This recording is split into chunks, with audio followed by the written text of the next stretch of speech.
Class നോക്കാം, use ചെയ്യാം. അപ്പോൾ ഇന്നലെ നമ്മൾ പറഞ്ഞു നിർത്തിയത് EMF കണ്ടുപിടിക്കുന്ന ഒരു ഫോർമുലയിലാണ്. EMF കണ്ടുപിടിക്കാൻ എങ്ങനെയാണ് കണ്ടത്? E cell is equal to E right minus E left, അതായത് E cathode minus E anode ആണ്. അപ്പോൾ അതിൽ നമ്മളൊരു ഇക്വേഷൻ പോലെ ഒരു സംഭവം എഴുതുന്നുണ്ട്, ഇത് ഇവിടെ കണ്ടല്ലേ. അത് ഇത്തിരി വ്യക്തമായിട്ട് ഞാൻ ഒരിക്കൽ കൂടെ പറയാം. അതായത് ഇലക്ട്രോഡും ഇലക്ട്രോലൈറ്റും തമ്മിൽ വേർതിരിക്കുന്നതിന് ഒരു സിംഗിൾ വെർട്ടിക്കൽ ലൈൻ വെച്ചിട്ടാണ് നമ്മൾ ഡിനോട്ട് ചെയ്യുക. അതുപോലെ രണ്ട് ഇലക്ട്രോഡ് തമ്മിൽ വേർതിരിക്കുന്നതിന് നമ്മൾ ഡബിൾ വെർട്ടിക്കൽ ലൈൻ, അതിനെ സാൾട്ട് ബ്രിഡ്ജാണ് ഡിനോട്ട് ചെയ്യുന്നത്.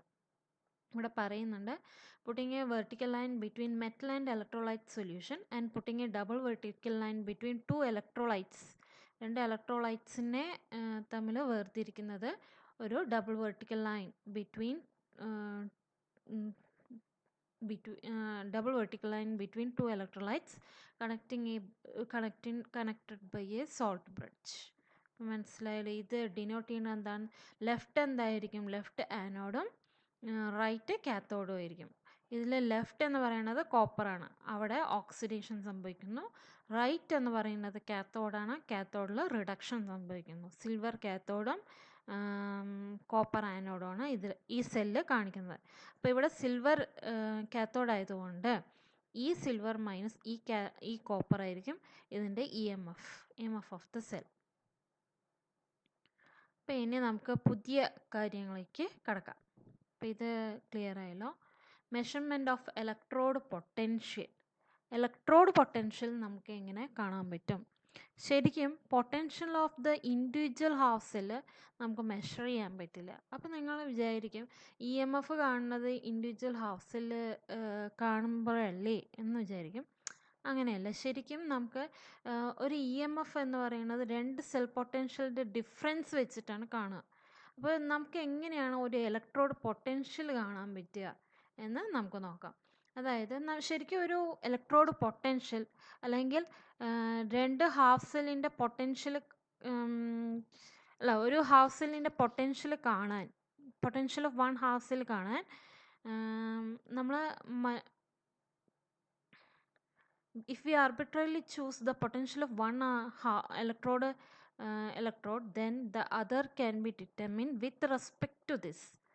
അപ്പോൾ എന്താണ്, നമുക്ക് ഒന്നിനുമായിട്ട് ഒന്നിനെ താരതമ്യം ചെയ്യുമ്പോഴേ നമുക്ക് അങ്ങനെ ഡിഫറൻസ് മാത്രമേ കാണാൻ പറ്റുള്ളൂ എങ്കിൽ നമുക്ക് ഒന്ന് 0 ആയിട്ട് എടുത്തു വെച്ചാൽ നമുക്ക് ഒന്നിൻ്റെ ഇലക്ട്രോഡ് പൊട്ടൻഷ്യൽ കാണാൻ പറ്റില്ലേ? അപ്പോൾ നോക്കാം. According to convention half cell called standard hydrogen electrode. ഒരു സ്റ്റാൻഡേർഡ് ഹൈഡ്രജൻ ഇലക്ട്രോഡ് എന്ന് പറയുന്ന ഒരു ഹാഫ് സെൽ എടുത്തു. അതിൻ്റെ ഹാഫ് സെല്ലിൻ്റെ ചിത്രമാണിത്. അതായത് പ്ലാറ്റിനം ഒരു സിംഗിൾ വെർട്ടിക്കൽ ലൈൻ, പിന്നെ hydrogen gas, hydrogen ion in aqueous solution. Platinum പറയുന്നത് മെറ്റലാണ്. അപ്പോൾ ഇത് നോക്കുക. അപ്പോൾ ഒരു ആസിഡിലേക്ക് പ്ലാറ്റിനം ഇറക്കി വെച്ചു, അപ്പോൾ ഹൈഡ്രജൻ വരുമല്ലോ. അപ്പോൾ ഹൈഡ്രജൻ കളക്ട് ചെയ്യാണ്. ഹൈഡ്രജൻ ഗ്യാസ് ഉള്ളിലേക്ക് കൊടുക്കുന്നുണ്ട്. അതുപോലെ ഹൈഡ്രജൻ ഗ്യാസ് ഈ ആസിഡിൽ നിന്നും പുറപ്പെടുവിക്കുന്നുണ്ട്. അപ്പോൾ ഇങ്ങനെ നമുക്ക് ഒരു സെല്ല് കൺസ്ട്രക്റ്റ് ചെയ്തിട്ട് നമ്മൾ അതിൻ്റെ പൊട്ടൻഷ്യൽ 0 ആയിട്ടാണ് അസൈൻ ചെയ്യുന്നത് എല്ലാ ടെമ്പറേച്ചറിനും. അതിൻ്റെ equation H++ electron gives half H2. H+ എന്ന് പറയുന്നത് അക്വസ് ആണ്, ഹാഫ് H2 പറയുന്നത് ഗേഷ്യസ് ആണ്. അപ്പോൾ അതിൻ്റെ ആ സ്റ്റേറ്റ്സ് ഒക്കെ ശരിക്കും നോക്കി വയ്ക്കുക. അപ്പോൾ ഈ standard hydrogen electrode consists of a platinum electrode coated with platinum black. അല്ലേ? പ്ലാറ്റിനം ബ്ലാക്ക് ആണ് ഹൈഡ്രജൻ ഇലക്ട്രോഡിനെ കോട്ട് ചെയ്തിരിക്കുന്നത്. അപ്പോൾ ഹൈഡ്രജൻ ഇലക്ട്രോഡിൽ ഒരു പ്ലാറ്റിനം ഇലക്ട്രോഡ് ഉണ്ട്, അതിൽ ബ്ലാക്ക് കളർ കോട്ട് ചെയ്തിരിക്കണം. ഈ ഇലക്ട്രോഡ് ഒരു ആസിഡ് സൊല്യൂഷനിൽ ഡിപ്പ് ചെയ്തിരിക്കണം. പ്യുവർ ഹൈഡ്രജൻ ഗ്യാസ് ബബിൾ ചെയ്തിരിക്കണം. ഇപ്പം ഇതിൽ പറഞ്ഞത് തന്നെയാണ് പറയുന്നത്. The concentration of both reduced and oxidized form of hydrogen is maintained at unity. ഹൈഡ്രജൻ്റെ കോൺസെൻട്രേഷൻ യൂണിറ്റി ആയിട്ട് എടുത്തിരിക്കുന്നു. Oxidized form reduced form. This implies that the pressure of hydrogen gas is 1 bar. 1 unit ആകുമ്പോൾ അതിൻ്റെ pressure എന്ന് പറയുന്നത് 1 bar ആയിരിക്കും. Concentration of hydrogen ion in the solution is 1 bar. Hydrogen ion സൊല്യൂഷനിലുള്ള hydrogen അയോണിൻ്റെ concentration 1 മോളാറാണ്. 1 ബാർ എന്നല്ല, concentration പറയുമ്പോൾ 1 മോളാറാണ്. അപ്പോൾ ഹൈഡ്രജൻ ഗ്യാസ് 1 ബാറാണ്, ഹൈഡ്രജൻ അയോൺ കോൺസെൻട്രേഷൻ 1 മോളാറാണ്. അപ്പോൾ ആയിട്ട് 298 കെൽവിൻ 298 കെൽവിനിൽ EMF of the cell standard hydrogen electrode, പിന്നെ ഒരു double vertical line with second half cell constructed by taking standard hydrogen electrode as anode and the other half cell as cathode. Standard hydrogen electrode ആനോഡായിട്ടും വേറൊരു half cell കാത്തോഡായിട്ടും നമുക്കൊരു cell നിർമ്മിക്കുകയാണ്. അപ്പോൾ അതിൻ്റെ EMF എങ്ങനെയായിരിക്കും നമുക്ക് നോക്കാം. gives the reduction potential of the other half cell. അതായത് നമ്മൾ അങ്ങനെ ഒരു സെൽ എടുത്താൽ കാത്തോഡ് എന്ന് പറയുന്നത് എപ്പോഴും റിഡക്ഷൻ പൊട്ടൻഷ്യൽ ആയിരിക്കുമല്ലോ, അങ്ങനെ ഒന്ന് എടുത്തു. അപ്പോൾ if the concentration of the oxidized and reduced forms of species in right hand half cell are unity. അതായത് oxidized and reduced species right hand half സെല്ലിലുള്ള കോൺസെൻട്രേഷൻസ് എപ്പോഴും യൂണിറ്റി ആയിട്ടാണ് എടുക്കുന്നത്. ഇങ്ങനെ എടുക്കുന്നതിനെയാണ് നമ്മൾ ഇങ്ങനെ എടുത്തിട്ട് നമുക്ക് കിട്ടുന്ന സെൽ പൊട്ടൻഷ്യലിനെ നമ്മൾ സ്റ്റാൻഡേർഡ് ഇലക്ട്രോഡ് പൊട്ടൻഷ്യൽ എന്ന് പറയുന്നു. അപ്പോൾ സ്റ്റാൻഡേർഡ് ഹൈഡ്രജൻ ഇലക്ട്രോഡ് എല്ലാം യൂണിറ്റി ആയിട്ടാണ് കോൺസെൻട്രേഷൻ എടുത്തിരിക്കുന്നത്. സെക്കൻഡ് ഹാഫ് സെല്ലിൻ്റെ കോൺസെൻട്രേഷനും യൂണിറ്റി ആയിട്ടാണ് എടുത്തിരിക്കുന്നത്. ഇനി അവർ തമ്മിലുള്ള സ്റ്റാൻഡേർഡ് ഇലക്ട്രോഡ് പൊട്ടൻഷ്യലെ നമ്മൾ സ്റ്റാൻഡേർഡ് ഇലക്ട്രോഡ് പൊട്ടൻഷ്യൽ എന്ന് പറയുന്നു. സെൽ പൊട്ടൻഷ്യലിനെ സ്റ്റാൻഡേർഡ് ഇലക്ട്രോഡ് പൊട്ടൻഷ്യൽ എന്ന് പറയുന്നു. അപ്പോൾ എങ്ങനെ സ്റ്റാൻഡേർഡ് ഇലക്ട്രോഡ് പൊട്ടൻഷ്യൽ കിട്ടുന്നു എന്ന് മനസ്സിലായല്ലോ. അതായത് ഒരു ഹാഫ് സെല്ല് സ്റ്റാൻഡേർഡ് ഹൈഡ്രജൻ ഇലക്ട്രോഡുമായി താരതമ്യം ചെയ്തിട്ട് അതിൻ്റെ കാരണം ഡിഫറൻസ് എടുത്തിട്ടാണ് സ്റ്റാൻഡേർഡ് ഇലക്ട്രോഡ് പൊട്ടൻഷ്യൽ കിട്ടുന്നത്. കാരണം ഹൈഡ്രജൻ്റെ വാല്യൂ ഇലക്ട്രോഡ് പൊട്ടൻഷ്യലിൻ്റെ വാല്യൂ 0 ആണ്. അപ്പോൾ ER മൈനസ് EL ആണ് E എന്ന് പറയുന്നത്. E cell is equal to ER minus EL ആണ്. അപ്പോൾ EL എന്ന് പറയുന്നത് EL പറയുന്നത് ആനോഡിൻ്റെ പൊട്ടൻഷ്യലാണ്. അപ്പോൾ അത് 0 ആകുമ്പോൾ ER തന്നെ നമുക്ക് കിട്ടുന്നു. അതാണ് നമ്മളിപ്പോൾ പറഞ്ഞത്. അപ്പോൾ നമ്മൾ EMF of the measured EMF of the സെല്ലിനെ നമ്മൾ എങ്ങനെ എഴുതാൻ പറ്റും? Platinum bar H2 bar H+. ഇതാണ് സ്റ്റാൻഡേർഡ് ഹൈഡ്രജൻ ഇലക്ട്രോഡ്. എല്ലാം 1 ബാർ 1 മോളാർ അങ്ങനെയൊക്കെയാണ്. കോപ്പറാണ് എടുക്കുന്നതെങ്കിൽ കാത്തോഡ് Cu2+ ബാർ Cu ആയിരിക്കും. അക്വസാണ് Cu2+ 1 മോളാറാണ്. അപ്പോൾ നമുക്ക് 0.34 വോൾട്ട് കിട്ടി. കോപ്പർ കാത്തോഡ് എടുത്തപ്പോൾ കോപ്പറിൻ്റെ ഇലക്ട്രോഡ് പൊട്ടൻഷ്യൽ എത്ര കിട്ടി? 0.34 വോൾട്ട് കിട്ടി. അതിൻ്റെ ഫോർമുലയാണ് ഇവിടെ കൊടുത്തിരിക്കുന്നത്. Cu2+ + 2 ഇലക്ട്രോൺ ഗിവ്സ് Cu, അതായത് റിഡക്ഷൻ സംഭവിച്ചു. ഇനി സിമിലർലി നമ്മൾ സിങ്ക് ആണ് എടുക്കുന്നതെങ്കിൽ സിങ്ക് കാത്തോഡായിട്ട് എടുക്കുകയാണെങ്കിൽ അതിൻ്റെ വാല്യൂ ഇലക്ട്രോഡ് പൊട്ടൻഷ്യൽ -0.76 വോൾട്ടാണ്. കണ്ടു? അപ്പോൾ അതിൻ്റെയും നോക്കാം നമുക്ക്. Zinc 2+ + 2 electron gives zinc. മനസ്സിലായോ? അതും 1 മോളാറാണ്. കണ്ടില്ലേ? സ്റ്റാൻഡേർഡ് ആയിട്ടാണ് എടുത്തിരിക്കുന്നത്. അപ്പോൾ ഈ മൈനസ് വോൾട്ടേജും പ്ലസ് വോൾട്ടേജും എന്താണ് സൂചിപ്പിക്കുന്നത്? അതായത് ഇലക്ട്രോഡ് പൊട്ടൻഷ്യൽ എന്താണ് സൂചിപ്പിക്കുന്നതെന്ന് നമുക്ക് നോക്കാം. അതായത് ഫസ്റ്റ് കേസിൽ കോപ്പറിൻ്റെ കേസിൽ 0.34 വോൾട്ടാണ് നമുക്ക് കിട്ടിയത്. പോസിറ്റീവ് വാല്യൂ ആണ്. അതായത് copper 2+ ion get reduced more easily than H+ ion എന്നാണ് അതിൻ്റെ അർത്ഥം. അതായത് റിഡക്ഷൻ ആണല്ലോ കാണിക്കുന്നത്. ഹൈഡ്രജനെക്കാട്ടിലും കോപ്പർ 2+ അയോൺ കൂടുതൽ റെഡ്യൂസ് ചെയ്യും. പക്ഷേ ഇതിൻ്റെ റിവേഴ്സ് പ്രോസസ്സ് നടക്കില്ല. അപ്പോൾ hydrogen ions cannot oxidize copper. Hydrogen അയോൺസിന് കോപ്പറിനെ റെഡ്യൂസ് ചെയ്യാൻ മാത്രമേ കഴിയുള്ളൂ. Hydrogen gas can reduce copper ion. Clear? അപ്പോൾ copper does not dissolve in HCl. അതുകൊണ്ട് കോപ്പർ ഒരിക്കലും HCl ഡിസോൾവ് ചെയ്യില്ല. In nitric acid it is oxidized by. Nitric ആസിഡിൽ copper in nitric acid, it is oxidized by nitrate ion and not by hydrogen ion. Nitric acid അതിനെ oxidise ചെയ്യുന്നത് nitrate ion വഴിയാണ്, പക്ഷേ hydrogen ion അല്ല. അപ്പോൾ negative value of hydrogen electrode standard electrode potential എന്താണ് കാണിക്കുന്നത് നോക്കാം. സിങ്ക് ഇട്ടപ്പോൾ -7.6 ഇലക്ട്രോഡാണ് നമുക്ക് ഇലക്ട്രോഡ് പൊട്ടൻഷ്യലാണ് നമുക്ക് കിട്ടിയത് അല്ലേ. അപ്പോൾ അതിൻ്റെ അർത്ഥം hydrogen ions can oxidise zinc എന്നാണ് പറയുക. അല്ലെങ്കിൽ എന്താ പറയുക, zinc can reduce hydrogen ions. സിങ്കിന് ഹൈഡ്രജൻ അയോൺസിനെ റെഡ്യൂസ് ചെയ്യാൻ കഴിയും. അതായത് hydrogen ions can oxidise zinc. Hydrogen അയോണിന് സിങ്കിനെ ഓക്സിഡൈസ് ചെയ്യാൻ കഴിയും. തിരിച്ച് നമുക്ക് എങ്ങനെ പറയാം, zinc can reduce hydrogen ions എന്നാണ് പറയേണ്ടത്. അപ്പോൾ ഡാനിയൽ സെല്ലിൻ്റെ ഇക്വേഷൻസ് നമുക്ക് നോക്കാം. Zinc gives zinc 2+ 2 electron. Similarly right ഇലക്ട്രോഡിൽ നമ്മൾ പറയുന്നത് Cu2+ 2 electron gives Cu. Zinc gives zinc 2++. അതായത് സിങ്കും കോപ്പറും നമ്മൾ എടുക്കുകയാണെങ്കിൽ, ഒരു ഡാനിയൽ സെൽ നിർമ്മിക്കുകയാണെങ്കിൽ, നമ്മൾ പറഞ്ഞു സിങ്ക് ഹൈഡ്രജനെ ഓക്സിഡൈസ് ചെയ്യാൻ എന്താ പറയുക, hydrogen ions can oxidise zinc അല്ല. അപ്പോൾ സിങ്ക് ഓക്സിഡേഷൻ സംഭവിക്കുന്നു. അതുപോലെ hydrogen ions can reduce copper എന്നാണ് നമ്മൾ പഠിച്ചത് അല്ലേ. ഹൈഡ്രജനെക്കാട്ടിലും റെഡ്യൂസ് ആവുന്നത് കോപ്പറാണ് നമ്മൾ പഠിച്ചു. അപ്പോൾ സിമിലർലി നമ്മൾ ഹൈഡ്രജനെ മാറ്റി നിർത്തി. അപ്പോൾ സിങ്ക് ഓക്സിഡൈസ്ഡ് ആവണു, കോപ്പർ റെഡ്യൂസ്ഡ് ആവണം. അപ്പോൾ സിങ്കിൽ നടക്കുന്നത് ഓക്സിഡേഷനും കോപ്പറിൽ നടക്കുന്നത് റിഡക്ഷനാണ്. അപ്പോൾ സിങ്ക് എന്തായിട്ടാണ് എടുക്കേണ്ടത്, ലെഫ്റ്റ് ഇലക്ട്രോഡായിട്ടാണ് എടുക്കേണ്ടത്. കോപ്പർ റൈറ്റ് ഇലക്ട്രോഡായിട്ടാണ് എടുക്കേണ്ടത്. അതായത് സിങ്ക് ആനോഡാണ്, കോപ്പർ കാത്തോഡാണ്.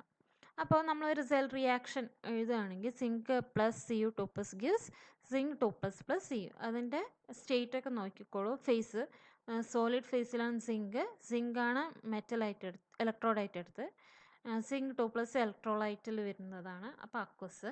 Cu2+ അക്വസാണ്, copper ഇലക്ട്രോഡാണ്.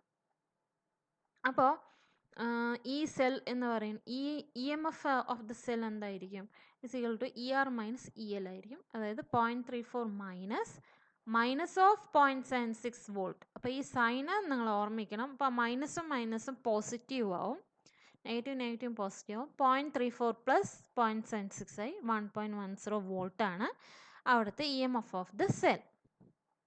ഇനി പ്ലാറ്റിനവും ഗോൾഡും നമ്മൾ സ്റ്റാൻഡേർഡ് ഹൈഡ്രജൻ ഇലക്ട്രോഡ് എടുത്തപ്പോൾ പ്ലാറ്റിനം കോട്ട് ചെയ്തിട്ടുണ്ട് എന്നൊക്കെ പറഞ്ഞില്ലേ, പ്ലാറ്റിനത്തിലൊക്കെ ബ്ലാക്ക് കോട്ട് ചെയ്തു എന്നൊക്കെ പറഞ്ഞു. അപ്പോൾ ഈ പ്ലാറ്റിനം ഗോൾഡൊക്കെ ഇനേർട്ട് ഇലക്ട്രോഡ്സ് ആയിട്ടാണ് എടുക്കുന്നത്. അവ do not participate in the reaction. അത് important. Do not participate in the reaction but provide their surface for oxidation or reduction reactions and for the conduction of electrons. ഓക്സിഡേഷനും റിഡക്ഷനും അതിൻ്റെ സർഫസിലാണ് നടക്കുക. മാത്രമല്ല ഇലക്ട്രോൺസിൻ്റെ കണ്ടക്ഷനും അതിൻ്റെ സർഫസിലാണ് നടക്കുക. അപ്പോൾ ഒരു ഹൈഡ്രജൻ ഇലക്ട്രോഡ് എടുക്കുകയാണെങ്കിൽ നമുക്ക് എങ്ങനെ പറയണം, platinum bar H2 bar H+. അപ്പോൾ പ്ലാറ്റിനം സോളിഡാണ്, H2 ഗ്യാസാണ്, H+ അക്വസാണ്. സിമിലർലി ബ്രോമിൻ ഇലക്ട്രോഡാണ് എടുക്കുന്നതെങ്കിൽ platinum bar bromine bar bromide ion. അപ്പോൾ ഹാഫ് സെൽ റിയാക്ഷൻ നോക്കുക. വിത്ത് ഹാഫ് സെൽ ഹൈഡ്രജൻ ഇലക്ട്രോണിൻ്റെ H++ electron gives half H2. ബ്രോമൈഡിൻ്റെ ഹാഫ് സെൽ റിയാക്ഷൻ എങ്ങനെയാണ്, ബ്രോമിൻ ഇലക്ട്രോഡിൻ്റെ half bromine plus electron gives bromide ion. ഇനി നമ്മൾ ആദ്യം ഇത് പഠിക്കുന്ന ഈ പാരഗ്രാഫ് പഠിക്കുന്നതിന് പകരം ഒരു പിക്ചർ, ഒരു ബോക്സ്, ഈ ബോക്സ് നമ്മൾ മനസ്സിലാക്കും.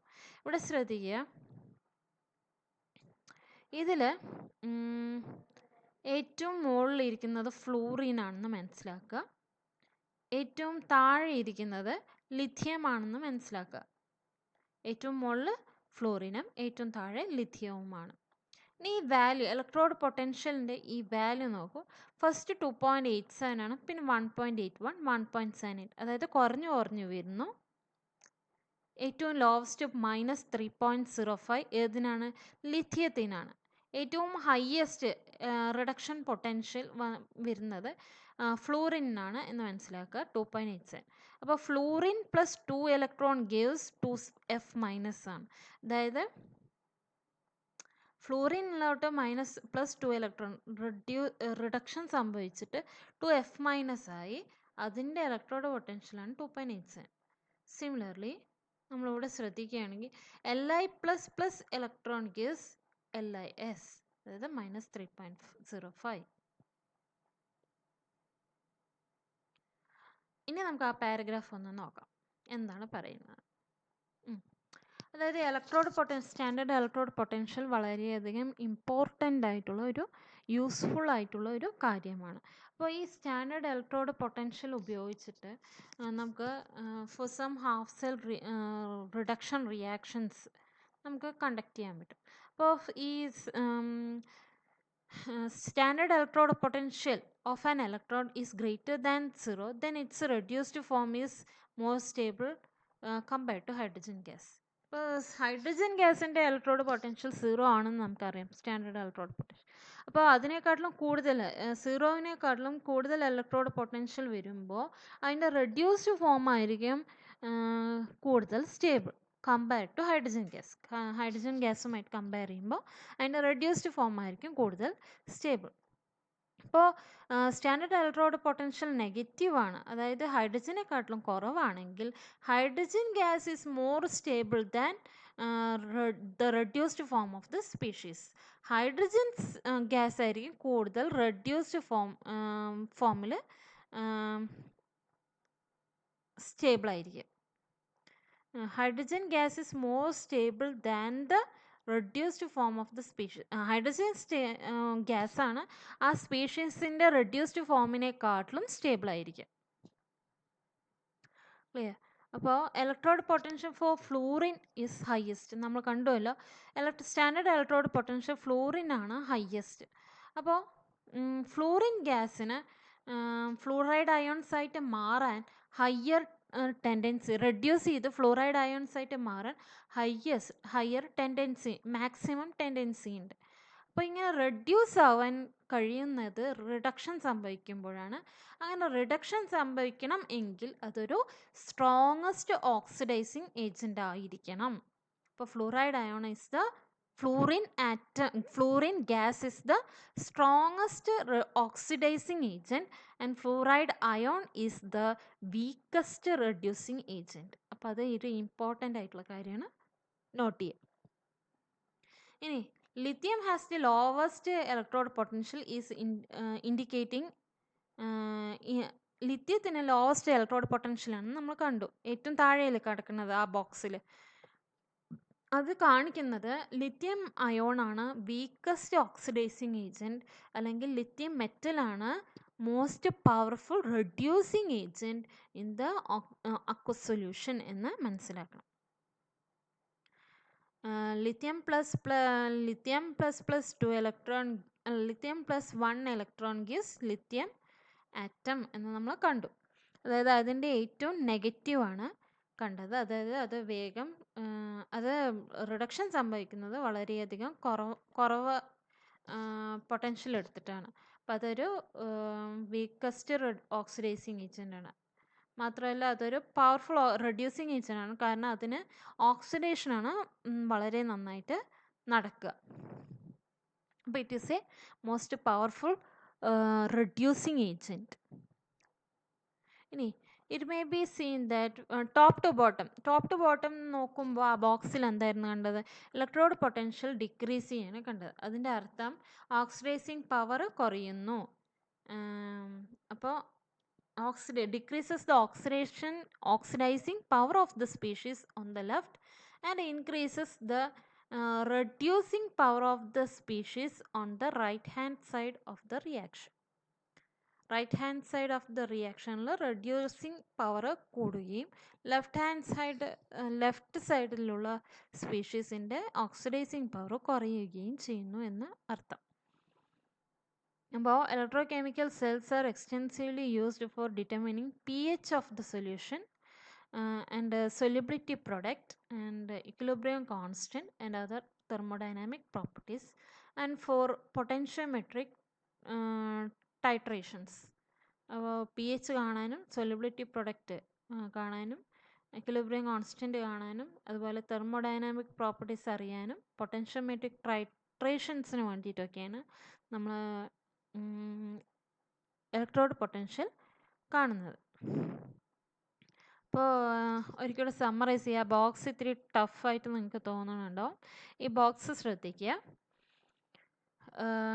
F2 2 ഇലക്ട്രോൺസ് സ്വീകരിച്ച് 2F ആയി. അപ്പോൾ അതിൻ്റെ ഇലക്ട്രോഡ് പൊട്ടൻഷ്യൽ നോക്കുക, ഹയസ്റ്റ് ആണ്, 2.87 ആണ്, മാക്സിമം ആണ്. അപ്പോൾ 2.87 എന്ന് പറയുന്നത് പോസിറ്റീവ് ആണ്, അതായത് വളരെയധികം കൂടുതലാണ് എന്നാണ് അർത്ഥം. അതായത് അത് റെഡ്യൂസ് ആവാൻ മാക്സിമം ആയിട്ട് പറ്റും. അതായത് റിഡക്ഷൻ സംഭവിക്കാനാണ് അതിന് മാക്സിമം കഴിവുള്ളത്. റിഡക്ഷൻ നന്നായിട്ട് വേഗത്തിൽ സംഭവിക്കുന്നതുകൊണ്ട് അതൊരു ഓക്സിഡൈസിങ് ഏജൻ്റ് ആണ്. അപ്പോൾ fluorine is A powerful oxidising agent. 2.87 ആണല്ലോ. അപ്പോൾ സിമിലർലി നമുക്ക് 2F മൈനസ് എന്ത് പറയാം? 2F minus a weak reducing agent എന്ന് പറയാം. കാരണം അതിന് ഓക്സിഡേഷൻ സംഭവിക്കാനുള്ള കഴിവല്ല ഉള്ളത്. ഇനി ലിഥിയം എന്ന് പറയുമ്പോൾ lithium ion is an lithium ion plus electronic is lithium minus 3.05 എന്നല്ലേ പറയുന്നത്. അതായത് ലിഥിയം ഒരു ഇലക്ട്രോൺ സ്വീകരിച്ച് ലിഥിയം ആവുന്നത്, അതായത് അതിനെ റെഡ്യൂസ് ചെയ്യുന്നത് ഇലക്ട്രോഡ് പൊട്ടൻഷ്യൽ നെഗറ്റീവാണ്. അതായത് റെഡ്യൂസ് ചെയ്യാനുള്ള കഴിവല്ല ഉള്ളത്, ഓക്സിഡൈസ് ആവാനുള്ള കഴിവാണുള്ളത്. അപ്പോൾ റെഡ്യൂസിങ് ചെയ്യുന്നത് വീക്കാണ്. അപ്പോൾ lithium ion is a weak reducing agent. Similarly lithium നമുക്ക് പറയാം lithium is a weak oxidizing agent. Similarly lithium atom metal നമുക്ക് പറയാം strongest reducing agent. Lithium ion weak oxidizing agent ആണ്. Lithium metal strongest reducing agent ആണ്. അപ്പോൾ top to bottom നമുക്കറിയാം oxidizing power കുറയുകയാണ് ചെയ്യുന്നത്. ഏതിൻ്റെ? ലെഫ്റ്റ് ഹാൻഡ് സൈഡ് ഉള്ള സംഭവത്തിൻ്റെ ഓക്സിഡൈസിങ് പവർ കുറയുകയാണ്. അതുപോലെ റൈറ്റ് ഹാൻഡ് സൈഡിൻ്റെ റെഡ്യൂസിങ് പവർ കൂടുകയാണ് ചെയ്യുന്നത്. ഇപ്പോൾ സ്ട്രോങ്ങസ്റ്റ് റെഡ്യൂസിങ് ഏജൻറ്റ് നമ്മൾ പറഞ്ഞില്ലേ ലിഥിയം മെറ്റലാണെന്ന്. ഇത് തന്നെയല്ലേ നമ്മൾ പാരഗ്രാഫിലും പറഞ്ഞത് ഇതിനു മുമ്പ്. അവിടെ ശ്രദ്ധിക്കുക, lithium has the lowest electrode potential, indicating that lithium ion is the weakest oxidizing agent and lithium metal is the most powerful reducing agent in an aqueous solution. അപ്പോൾ നമ്മൾ വേറൊരു കാര്യം കൂടെ പറഞ്ഞു, അതായത് ഹൈഡ്രജൻ ശ്രദ്ധിക്കുക, ഹൈഡ്രജന് ഓക്സിജനാണ്. അപ്പോൾ ഹൈഡ്രജൻ്റെ മേലെയുള്ളതൊക്കെ പോസിറ്റീവും ഹൈഡ്രജൻ്റെ താഴെയുള്ളതൊക്കെ നെഗറ്റീവാണ് ഇലക്ട്രോഡ് പൊട്ടൻഷ്യൽ. അപ്പോൾ ഹൈഡ്രജൻ്റെ മേലെയുള്ളത് ഹൈഡ്രജനെക്കാട്ടിലും വളരെ വേഗത്തിൽ റെഡ്യൂസ് ആവുന്ന എലമെൻറ്റ്സ് ആണ്. അതുപോലെ ഹൈഡ്രജൻ്റെ താഴെ ഹൈഡ്രജനെക്കാട്ടിലും വേഗം ഓക്സിഡേഷൻ സംഭവിക്കുന്ന എലമെൻറ്റ്സ് ആണ്. അപ്പോൾ ഹൈഡ്രജനെക്കാട്ടിലും മേലെയുള്ളത് ഹൈഡ്രജനെക്കാട്ടിലും റെഡ്യൂസിങ് പവർ ഉള്ളത് ആണ്. അതായത് റെഡ്യൂസിങ് പവർ അല്ല, എന്താ പറയുക, ഓക്സിഡൈസിങ് പവർ ഉള്ളതാണ്. അപ്പോൾ ഹൈഡ്രജൻ്റെ താഴെയുള്ളതിന് ഹൈഡ്രജനെക്കാട്ടിലും റെഡ്യൂസിങ് പവർ കൂടുതലാണ്. അതായത് റെഡ്യൂസിങ് ഏജൻറ്റ്സ് ആണ് നാം ഉദ്ദേശിച്ചത്. നമ്മളിപ്പോൾ പറഞ്ഞല്ലോ lithium is a strongest reducing agent and നമ്മൾ fluorine is a strongest oxidizing agent. അതിനല്ലേ പറഞ്ഞത് ഇവിടെ.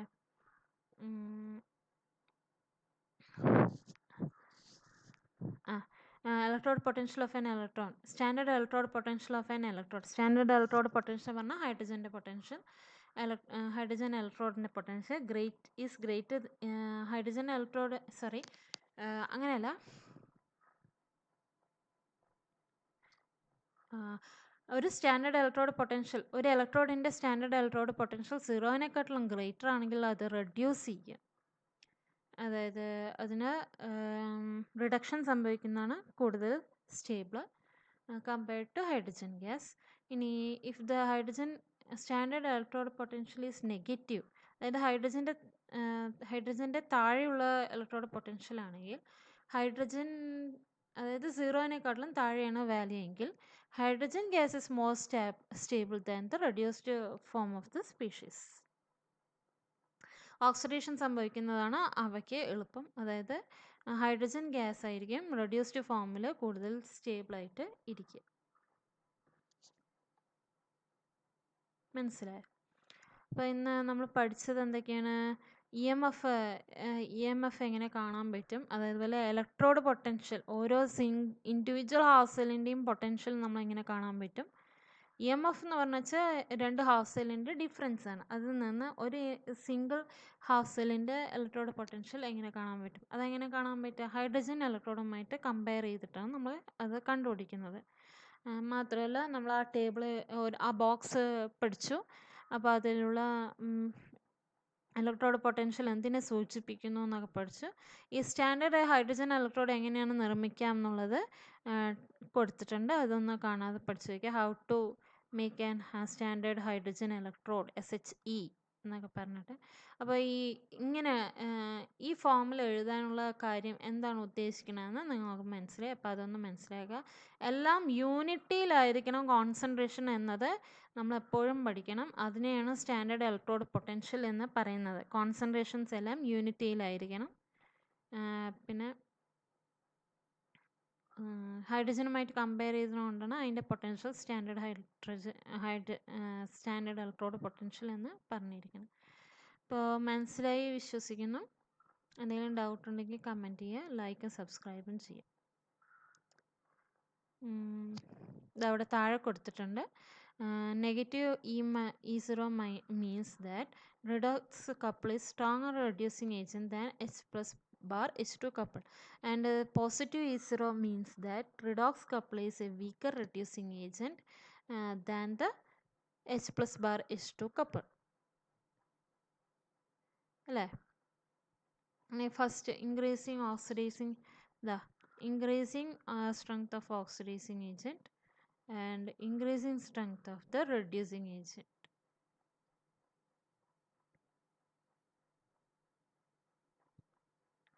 ആരോ മാർക്ക് ശ്രദ്ധിക്കണം, ആരോ മാർക്ക് മാറിപ്പോരുത്, അല്ലെങ്കിൽ നമുക്കൊരു കൺഫ്യൂഷൻ ഉണ്ടാകും. Ions are present in aqueous species and H2 as liquid. അക്വസ്പീഷീസിനും H2 ions are present as aqueous species ആയിട്ടാണ് അയോൺസ് എടുത്തിരിക്കുന്നത്. H2 എന്ന് പറയുന്നത് ലിക്വിഡാണ്. Gases and solids are given by phases G and S. അപ്പോൾ ഇന്നത്തെ ക്ലാസ് ക്ലിയറായി എന്ന് മനസ്സിലാവുന്നു. വായിച്ചു നോക്കുക, നന്നായി വായിച്ചു നോക്കിയാലേ മനസ്സിലാവുള്ളൂ. അപ്പോൾ എല്ലാവരും നന്നായിട്ട് വായിച്ച് നന്നായി പഠിക്കുക കേട്ടോ.